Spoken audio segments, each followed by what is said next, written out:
sorties de tous les éditeurs.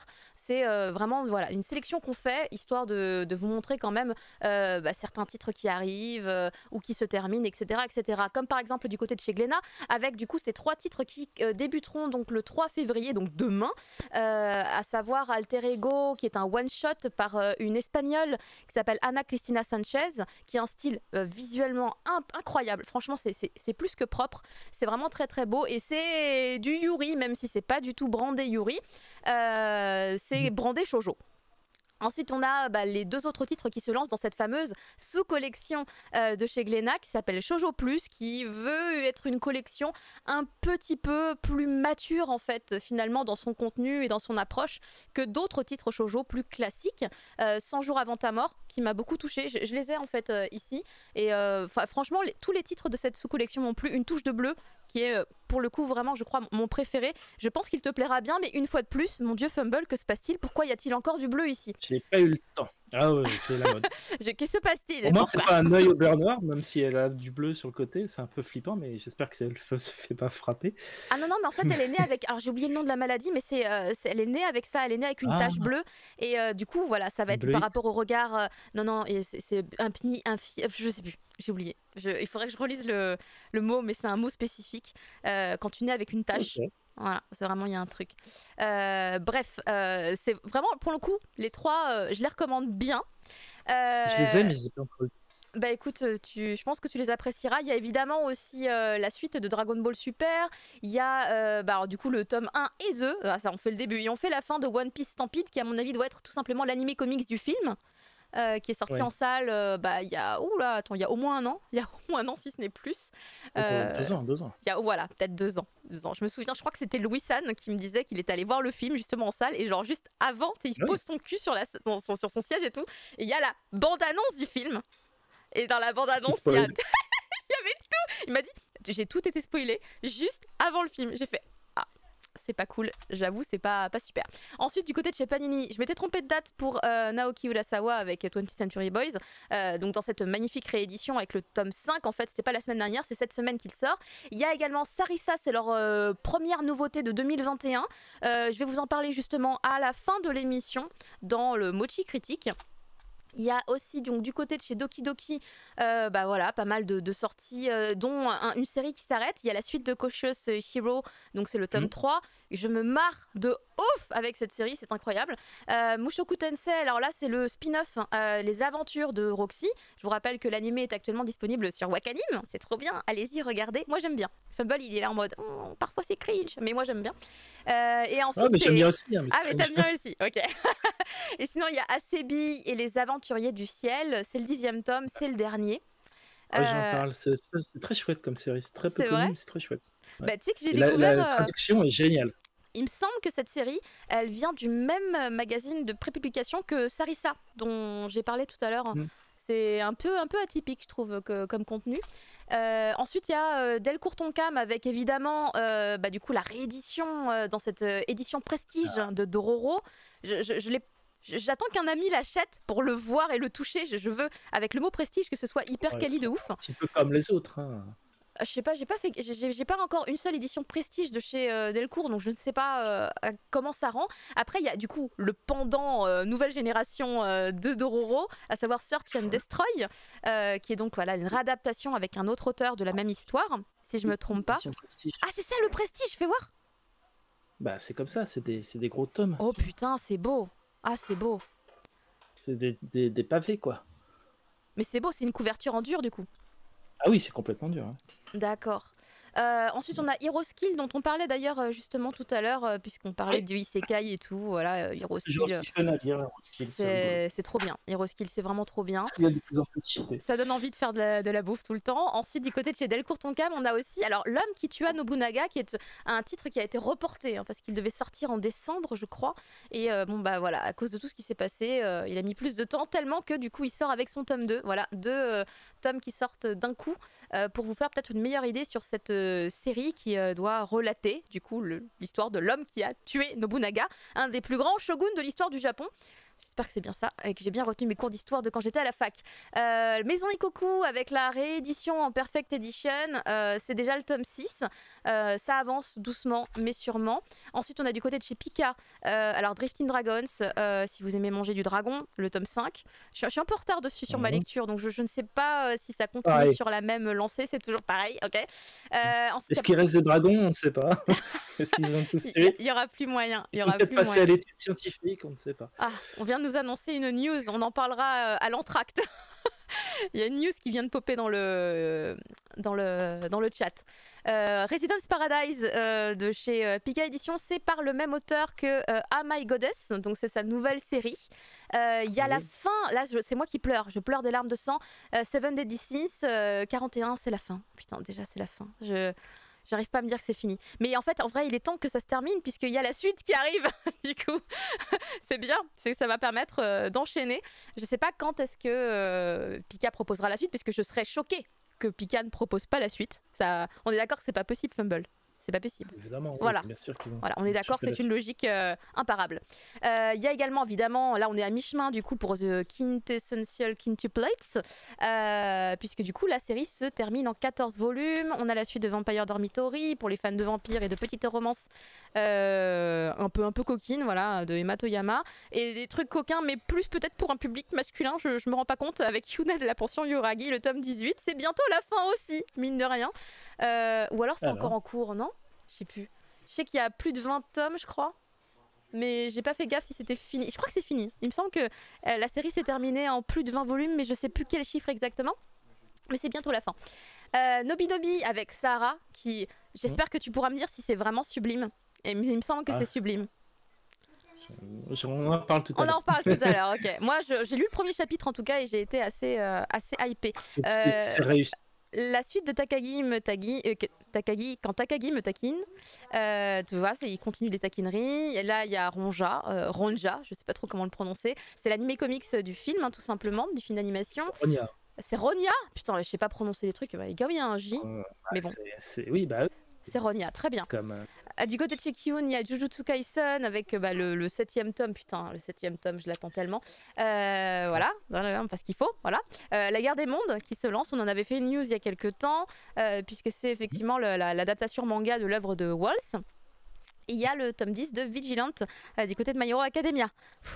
Et enfin, normalement, on arrive presque, on arrive bientôt à Kana, puisqu'il y a évidemment aussi du côté de Shomake Books le 5e tome de Girls Last Tour qui sortira le 4 février. Et du côté de chez Kana, en vrai, il y a une pelle de sorties. Vraiment, il y en a beaucoup.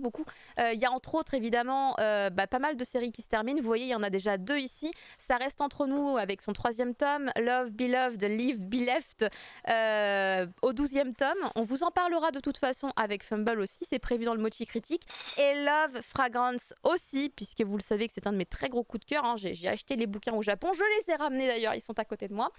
Ça sortira donc le 5 février. Il y a également aussi Sexy Cosplay Doll, le 5e tome. Il s'est fait attendre d'ailleurs ce 5e tome, hein, puisque j'ai l'impression que le 4e je l'ai lu il y a vraiment très longtemps. Oui, c'est vrai. Et la suite de Slam Dunk en édition Star, la Star Edition de chez Kana, donc le tome 15, le tome 16, puisqu'il est sortent 2 par 2 à chaque fois. Et ça va être enfin le moment d'arriver sur nos invités qui sont là, qui ont patienté sagement. On est quasiment dans les temps. 15 minutes de retard. J'avais dit max 21h40. J'ai fait 5 minutes de plus que le max que j'avais dit. On a eu un problème technique. Mais il y a eu un petit problème technique au début. C'était important de le régler.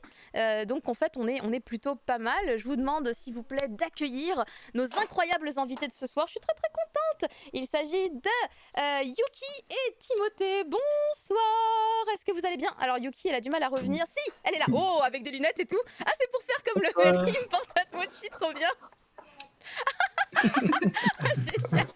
Bonsoir. Bonsoir, vous allez bien? Ça va? C'était pas trop long? Vous avez pu quand même voilà, vous détendre un petit peu avant? Tout va bien? Tranquille? Vous avez pris un verre d'eau? Il faut prendre un verre d'eau, hein, c'est important. Moi j'ai stressé parce que j'ai cru que j'allais pas pouvoir arriver au live tout de suite parce que j'ai commencé à jouer à un jeu et je suis tombée sur un boss et je me suis dit merde, il y a un boss. Oui, mais ça, c'est sacré, on aurait attendu. Hein. Ah mais bien sûr. D'ailleurs, j'aurais demandé au chat de t'encourager. J'aurais dit, et tout le monde, allez, on encourage Yuki, Gamba, allez. Ah non, c'est bon, je l'ai vaincu. Mais bon, ça y est, c'était la victoire du coup avec le boss. Bah, c'est une bonne nouvelle. On commence sur une très très bonne nouvelle. Ah, des gens demandent quel jeu c'était. Il y a des curieux sur le chat. Shin Megami Tensei 4. Shin Megami Tensei 4. Ouais, je sais pas si c'est très connu chez nous, mais en tout cas, c'est un très chouette jeu avec une ambiance sombre, des démons. C'est très chouette. Bah, je pense avec que les gens doivent connaître. Gore. Ah, avec des trucs gore, ok. Très bien. Du coup, on va revenir un petit peu sur les sorties de la semaine. Comme à chaque fois qu'il y a des sorties Kana, il y en a beaucoup. Je ne sais pas si c'est forcément dû au fait qu'il y a eu beaucoup de modifications de planning à cause du confinement, à cause des restrictions du gouvernement, etc. Mais c'est vrai qu'à chaque fois que c'est la petite semaine des sorties Kana, c'est une grosse semaine en fait finalement à chaque fois. Donc je réitère un petit peu ce qu'on a dit à l'instant justement. Cette semaine, on a 2 séries chez vous qui se terminent. Ça reste entre nous. Love, Beloved, Live, Be Left. Alors ce titre-là en plus particulièrement, c'est de la même autrice que, alors je sais plus c'est quoi en français, c'est Blue Spring Ride je crois, mais je le connaissais sous son nom japonais, Aohara Ido. Et du coup, grosse valeur sûre, j'ai envie de dire, c'est une autrice qui a bien marché a priori, en tout cas je sais qu'elle a un bon petit succès, elle a un public, elle a une communauté derrière elle. Et il y a la grosse nouveauté, puisqu'en plus c'est un des sujets dont on va parler ensemble, c'est la collection Life, et là c'est votre nouveau titre. Voilà, c'est le nouveau titre qui arrive maintenant. Oh oui, magnifique. Il l'a entre ses mains, Timothée. Ce superbe tome rouge. Attendez, moi aussi je l'ai, mais j'ai l'autre version. J'ai la version japonaise. Tout de suite, la version japonaise. Alors c'est moins rouge, hein, je dois bien l'avouer. C'est une des questions d'ailleurs que je vous poserai par rapport à la collection Life, puisque ça a l'air d'être un choix du coup pour tous les titres de la collection, c'est d'avoir des couleurs très très omniprésentes sur chacune des couvertures de toutes les séries de chez du coup Life, parce que là pour le coup à la base il n'y avait pas de rouge, puis d'ailleurs c'est pas la même image, enfin c'est une retransformation totale par rapport aux produits japonais, mais j'aime beaucoup ce que vous avez fait, hein. Ça donne un petit côté peut-être même un peu plus sexy que ce qu'on peut s'imaginer quand on regarde en tout cas la couverture japonaise, pardon. Donc c'est intéressant. C'est même plus clean finalement en français, parce qu'il y a tellement d'éléments là. C'est très chargé en fait en japonais. C'est très chargé. Oui. L'impression que tu as décrite, c'est celle qu'on a voulu créer chez le lecteur. Donc c'est chouette que tu nous dises ça, parce que voilà, c'est qu'on a bien visé. D'ailleurs, j'ai cru voir que la couverture du tome 2 serait aussi en rouge. Est-ce que ça va rester en rouge, ou c'est juste les 2 premiers tomes qui seront en rouge, ou ça va rester rouge sur tous les tomes où c'est pas encore défini? L'idée c'est de rester rouge, mais après l'illustration, il y a l'illustration du dernier tome qui a été dévoilée il y a quelques jours. Ouais. Et là je me suis dit, mince, comment on va casser le rouge? Donc on va voir. D'accord, en tout cas l'idée était là, mais on verra comment ça va continuer pour la suite. Très bien. De toute façon on reviendra. On va confondre avec Fire Force, la force. Dans la bibliothèque. Ça enflamme pas la même chose, mais bon, c'est pas grave. Ça enflamme quelque chose quand même. Du côté de toujours des sorties de cette semaine, donc il y a Sexy Cosplay Doll 5. On disait à l'instant d'ailleurs avec Fumble, on l'a attendu. On l'a attendu ce tome 5. J'ai l'impression qu'il a... C'est un peu long. C'est une prépublication mensuelle au Japon, donc oui. Y a pas, voilà, c'est pas un tome tous les 2 mois ou tous les 3 mois, et on est très proche du rythme japonais, donc voilà, je n'ai pas l'impression que celui-ci on l'ait posé plus que ça en raison des je pense quand même un tout petit peu. Il est un petit peu reculé normalement. Ouais, un petit peu, mais l'année passée. Ouais. C'est ça aussi que ça a duré avant que ça sorte. Suffisamment pour qu'on soit en manque. Ouais. C'est clair, avec cette série-là. On a ressenti le problème. Mais il est bien ce 5. Ah oui, j'en attends beaucoup. Vu la fin du tome 4, j'en attends beaucoup. Après, il y a Slam Dunk avec la Star Edition, qui est donc d'ailleurs un des nouveaux concepts établis depuis quelques temps, puisqu'il y a Shaman King aussi en Star Edition. Et si je ne me trompe pas, du coup cet été, il y aura Yu Yu Hakusho. Voilà, exactement. On est sur la même On a longueur d'onde. commencé effectivement avec Slam Dunk en 2019. Et du coup, cette édition d'ailleurs se termine bientôt. Je crois il reste plus grand chose. Oui, a priori, si je dis pas de bêtises, juillet, on terminera la série.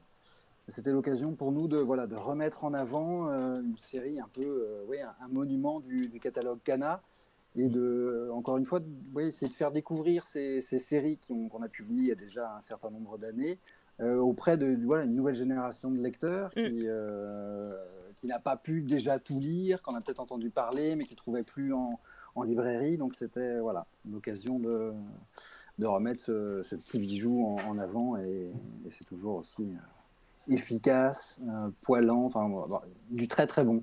Ouais, Inoue Sensei, ça vieillit pas. Ouais. Non, et puis il a dessiné de nouvelles illustrations au Japon, donc fallait qu'on les sorte, quoi.